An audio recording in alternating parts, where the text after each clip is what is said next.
ভিডিঅ'টো যদি চাই আপোনালোকে ভাল পালে লাইক শ্বেয়াৰ ছাবস্ক্ৰাইব কৰিবলৈ নাপাহৰিব।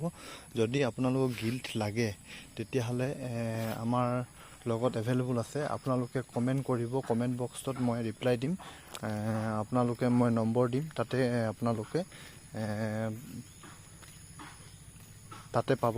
আৰু মোৰ ভিডিঅ'টো ইয়াতে সমাপ্ত কৰিছোঁ। আপোনালোকে যদি ভাল বিট পায় আমাৰ লগতে আছে এভেইলেবল। মোৰ ফাৰ্মখন আছে নামচাইত, আপোনালোকে তাত আহক, তাতে পাব।